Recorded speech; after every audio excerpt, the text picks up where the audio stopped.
As an example, transmission capacity likewise needs to be augmented to keep step in step with the rapid scaling of renewables capacity. In the case of Ilocos Norte, we hope that the Northern Loop transmission line will be implemented in the near to medium term. And this will help keep the strong momentum in renewables growth in Ilocos Norte and the country as a whole. In closing, I'd like to extend our gratitude to everyone who has contributed to the success of this project, to all our government leaders and local government and community partners, many who are here today, to the various industry stockholders and stakeholders, to our many industrial, financial, and technical partners. You can see how complex these wind projects are to set up. And of course, to the highly committed and energized ASEN team, Eric Francia and his team. Thank you very much, Eric. A big thank you to all. We look forward to further accelerate the renewable expansion of the country and help build a sustainable future. If I could now invite His Excellency President Ferdinand Marcos Jr. to accept a token from Ayala Corporation and our family. Visions is a collection of photos by my father, Mr. President, Jaime Zobel de Ayala. These photos are glimpses of the world as seen through his eyes that cross boundaries between photography and collage and define the world of its own. He was very keen, Mr. President, for you to have it. Thank you so much.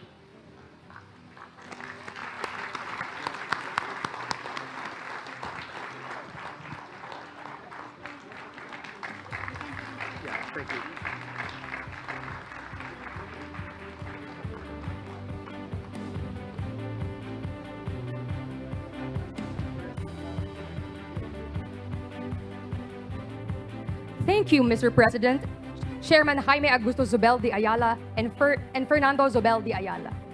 At this juncture, ladies and gentlemen, please direct your attention to the screens to watch a short video presentation of the 160 megawatt Pagudpud wind farm.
Now, may we call on Energy Secretary Rafael Lutilla to give his message and to introduce our keynote speaker.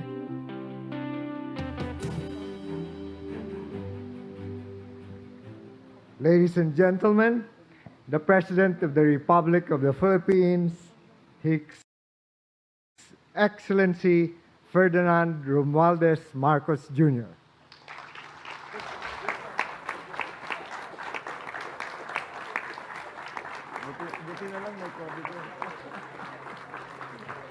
Thank you very much for your introduction, our Energy Secretary, Secretary Popo Lotilla. Of course, our partner in the development of the renewables, specifically of the wind power here in Ilocos Norte, the Ayala Corporation and their chairman, Jaime Augusto Sobel de Ayala. Ayala Corporation Special Advisor, Fernando Sobel de Ayala. I am not used to calling them with their full names because we went to school together. And so, it's a little bit unusual for me to be very formal with them like I'm about to do with the Ilocos Norte 1st District Representative, Sandro Marcos.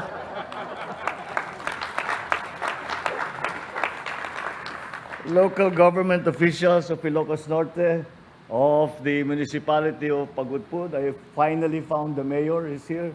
At yung ating mga apong sanggunian. Of course, the Vice Governor Cecil. The officials and employees of ASEM. The distinguished guests who are here with us today, ladies and gentlemen. Na imbag nga malim yung amin. Well, now Northern Luzon, and Ilocos Norte in particular, has been blessed with excellent wind energy potential. And it is really a blessing because it is not something that you can decide as a political decision. Nung una naming tinayo yung Bangi, and the first time it went online and it started to get publicity, maraming governor tumatawag sa akin noon. At sinasabi, paano nyo ginawa yan? We want to do it dito din sa probinsya namin. At sabi ko, hindi yan political decision. It is God who decides where you put the wind farm. Kaya talaga, swerte talaga, buenas lang talaga tayo that we have the potential for the wind farm. And it started very innocuously when I first became governor in 1998. About a year after, there was this group that came that talked to me about putting up a wind farm because the wind map showed that there was good potential here in Ilocos Norte. At the time, I looked at the numbers. It wasn't economically viable. We just couldn't do it. The technology wasn't good enough yet. The difference in pricing could not be covered. The ROI was far too long. So we shelved it. And doon sa bandang Bangi, I think those of you who work, who have been around may area doon na napakalakas ang hangin. Pero nakita ko, sabi ko, sayang ito, hindi naman natin mataniman dahil yung lupa is not good for agri. So I called all my friends na golfer. Sabi ko, tignan ninyo kung pwedeng lagyan ng golf course ito. So pinuntahan nila. Nagkita kami after a while and they said, imposible, masyadong malakas ang hangin. Doon, naisip ko, sabi ko, we were having the problem at the time where ang dalas ng brownout dito sa Ilocos Norte. Nung tinanong ko sa ating mga grid operator kung bakit ganun, pati sa ating mga cooperative, nila dahil yung power natin galing sa bandang Maynila. Kaya yung transmission line, anything wrong that happens along the transmission line, putol ang kuryente dito. So naisip ko, dapat meron tayong source of power dito. I put the two and two together and made 5. And we had the idea, binuhay ko. And that's how it started. And we are very, very happy to be considered the pioneers now of wind power at least. And hopefully, patuloy sa solar power and all renewables dito sa Ilocos Norte. And that is why I am here today. Because it is important to highlight the importance of our shift from fossil fuels to renewables. And this is a very, very important and very, very large part of that shift that we are trying to implement in our energy mix. At kaya naman, napakalaki na. This expansion is the biggest single project, wind farm project in the whole of the Philippines.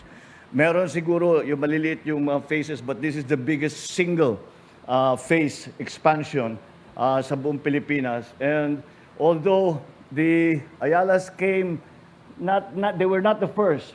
Boy, when you started, you really didn't stop. You just kept going and going. Palaki ng palaki yung mga windmill, palaki ng palaki yung mga turbine, and patuloy pa rin. Sa aking pagbabiyahe, sa kinakausap natin, ang mga kaibigan nating dayuhan tungkol sa renewable energy. And we talk about where are the areas. Halimbawa, solar sa Pilipinas, kahit saan pwede. Ang problema sa solar, nagko-compete sa lupa ng agrikultura. Kaya ang nagiging uso ngayon is floating solar. Ilalagay sa dagat o ilalagay sa tubig, may isda sa ilalim, may aquaculture sa ilalim. Yun ang bago nating mga ginagawa. Ang wind farm, sabi nila, ang pinakamaganda pa rin ay banda dun sa inyo. And they showed me maps. They showed us maps when we were traveling, we're talking to the businessman.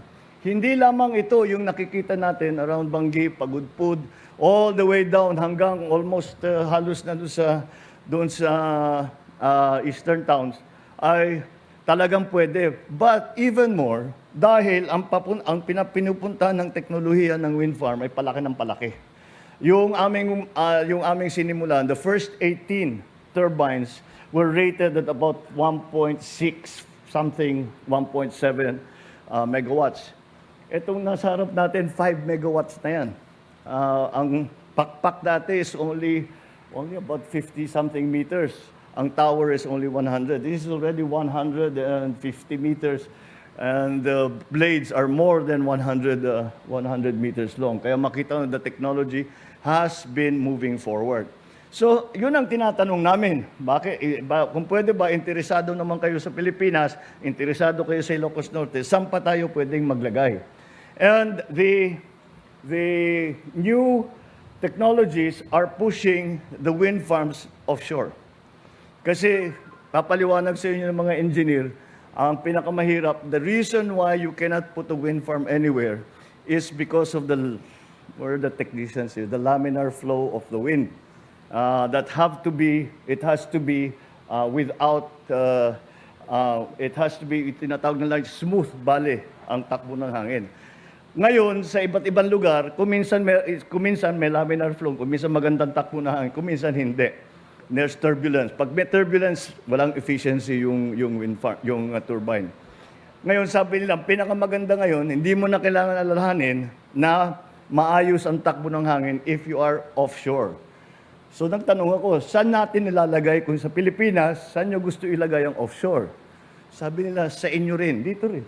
Dito pa rin ang pinakamaganda.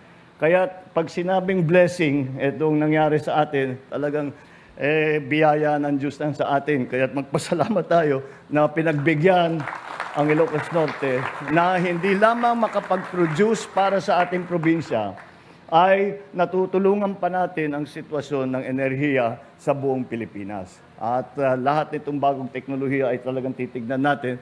We continue to work on all of the sources of renewable. As I mentioned, solar, briefly, tinitignan natin yung mga pagagandahin natin, yung mga geothermal, yung mga dam natin, baka pwede pang i-expand ang hydrothermal na power na kinukuha natin dyan. Tinitignan na rin natin yung nuclear power. Huwag kayong nenervyusin, titiyakin natin na lahat yan ay magiging ligtas at walang hindi maaari magkaroon ng mga yung naririnig natin, mga Fukushima, mga 3 Mile Island. That's old technology. That will not happen anymore. So we will make sure of all that. But nonetheless, kailangan patuloy na tayong naghahanap ng bagong renewable energy sources. Kailangan patuloy ang ating pagtatayo ng facilities kagaya nito. Dahil kailangan ngayon sa market ay clean energy. Ito yung isang natutunan ko nung kausap ko yung mga mining na kumpanya, yung mga malalaki. Ika nila, sabi ngayon ang requirement ng buyer para, halimbawa, sabihin natin mining. Pagka binigay namin, pagka yung produkto namin, ipinagbibili namin sa isang buyer, tatanong yung buyer, kailangan patunayan ninyo that you used clean energy para gawin itong produkto ninyo. Kung hindi, hindi namin bibilhin. So it is not just talking about climate change. It is not just talking about helping the renewables gain a bigger percentage of the energy mix. It is also a practical matter. This is the way we do business today. Hindi tayo pwedeng magsabi na meron tayong ginawang steel mill. Yung steel mill, lahat ng kanyang produkto, lahat ng kanyang power na kukuha niya sa coal-fired na plant. Walang bibili nun. Walang bibili kahit saan. Sasabihin, hindi namin it has to be green energy. It has to have been produced and manufactured via green energy. So that gives our effort for making renewables a more dominant percentage of our energy mix becomes even a commercial issue. And so that's why it is all important. Climate change is, of course, the paramount concern. And lahat ng usapan namin ngayon sa pamahalaan, kahit anong pag-usapan namin, pag-usapan natin, agrikultura, infrastructure, digitalization, health, lahat, kahit papano, hindi mo maiwasan, mapupunta ang usapan sa climate change and the effects of climate change and the changes that we have to do or the way we work, because we have to adjust to climate change, we have to adapt to the effects of climate change. So, number one talagang priority yun. Ngunit, puro plus ito. Kasi kahit na sasabihin nila na, okay, you're helping the planet, but there's no other advantage. Well, it brings us good power supply in the Philippines. Alam nyo naman, tayo ay naghahanap ng karagdagang supply dahil kulang ang supply natin sa buong Pilipinas. Kulang ang supply natin doon sa ating demand. At hindi natin mapalaki ang ating ekonomiya kung hindi sapat ang energy supply. Ganun lang kasimple yun. Ngayon, meron tayong mga hinaharap na problema dahil kung minsan sapat naman ang supply, yung distribution ngayon ang nagiging problema. Kaya dahan-dahan natin kailangan ayusin yung bawat step dyan sa pag-produce at sa pag-distribute ng kuryente para hindi lamang para sa ating mga consumers, sa mga household, kundi para sa ating mga planta, para sa ating mga negosyo, lahat ng nagdadala ng business, ng economic activity dito sa Pilipinas, ay kailangan talaga natin habulin, kailangan natin pagandahin para dumami at magkaroon ng trabaho at merong ginagastos ang taong bayan. So it really is, it does not affect us on just one single dimension. It affects us on every part of the work that we do, especially those of us who are administrators in public service, yun talagang kailangan naming isipin. But again, it is a very proud day for me to see that with what we had started has continued, and it looks like it will further continue. After this, I hope that we will be coming back fairly soon to inaugurate the 100th turbine. And tayo naman, mga tiga Ilocos, let us continue to keep the province as the pioneer for renewables. We are leading the way for the whole country. And it is a good place to be because it is very important to not only Ilocanos, not only tayo dito sa Ilocos Norte, but for the entire Philippines. So we can, although it's a complicated business, hindi madali gawin to. The basic technology is quite mature, but isipin niyo yung logistics para magdala ng isang pakpak na 100 plus meters. Kaya kami doon sa Bangi, naglagay kami ng pantalan doon. Bago matapos, mga 85% finished, binagyo. Tinayo na naman namin. The reason we had to put pantalan there was because yung blade ng windmill, kung ibaba sa Corimao, hindi makadaan sa lawag. Dahil tinesting namin yung may mahaba na stick na tinataas yung alambre. Nakakadaan yung matataas, yung mga nacelle.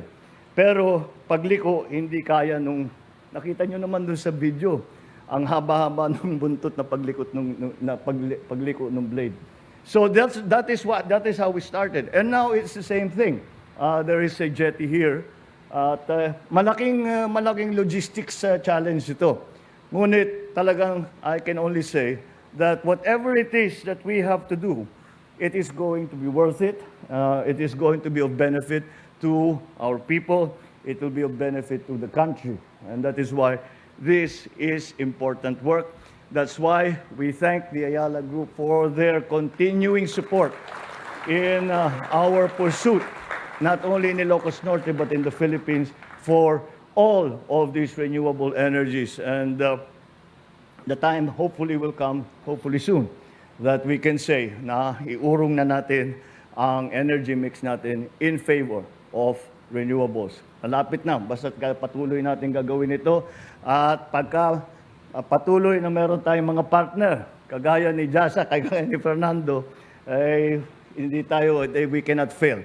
So, let us keep going, and congratulations to all that have put in, I am sure, a great deal of hard work before this is possible. It was possible to inaugurate this 166 megawatt expansion.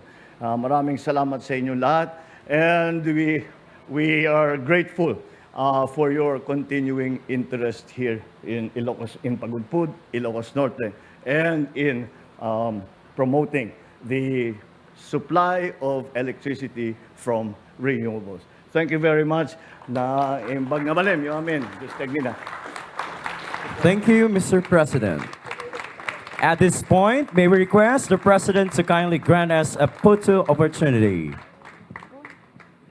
First, may we call on stage our guests from the energy sector. Ayala and ASEAN executives and director, please stand by and prepare at the side of the stage.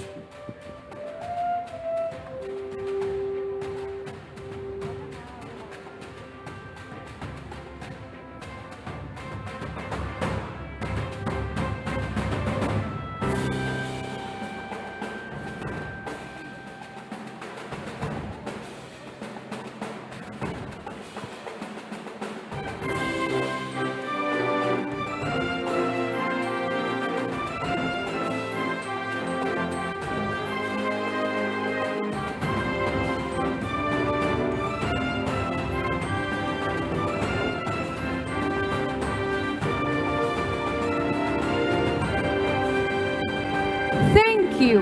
Please exit to your right. Next, Ayala and ASEAN executives and director, you may now proceed on stage. First set of officials of the provincial government of Ilocos Norte, please stand by and prepare.